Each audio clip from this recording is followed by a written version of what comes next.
Il piccardo di Borzoli fa da cornice ad un match in cui si affrontano squadre con situazioni di classifica ben diverse. La Sestese per agganciare il treno playoff e riduce da 10 risultati utili consecutivi, mentre il Legino necessita punti per staccarsi dalla Superba e allontanarsi dalla zona playout. Alle 15:10, ritardo dovuto ad un'infermità momentanea dell'arbitro. Il numero 10 Curabba tocca il primo pallone per la Sestese e dopo un minuto viene richiesto dal Legino il penalty. Vi mostriamo l'azione a rallenti per consentire ogni giudizio.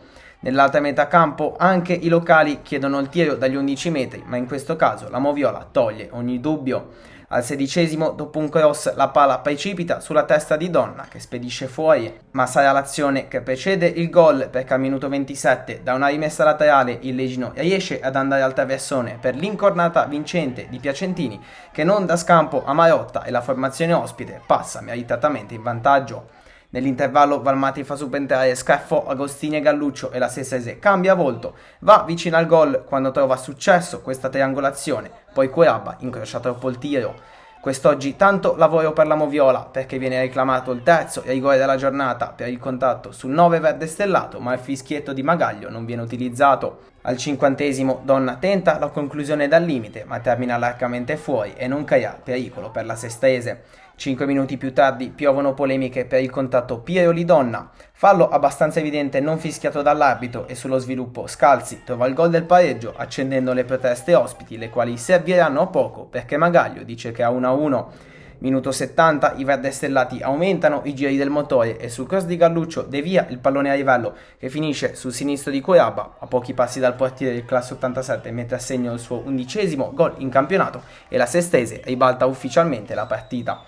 Poco dopo il già munito Mollo mette giù l'avversario in maniera irruenta, vedendosi sventolare il secondo cartellino giallo e concludendo in anticipo il match. In pieno controllo della partita, la squadra di Valmati prova a chiuderla. Il suggerimento di Curabba è perfetto per la testa di Scaffò, il quale cestina l'appuntamento con il gol.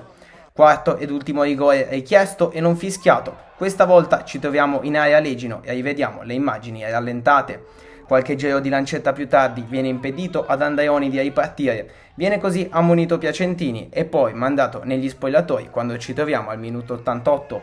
Ultima azione del match con il tentativo di Eurogol da centrocampo da parte del funambolo Curabba. La nostra videocamera non mette a fuoco ma ci mostra soltanto l'uscita del pallone di veramente pochi centimetri dalla porta difesa da Pastorino.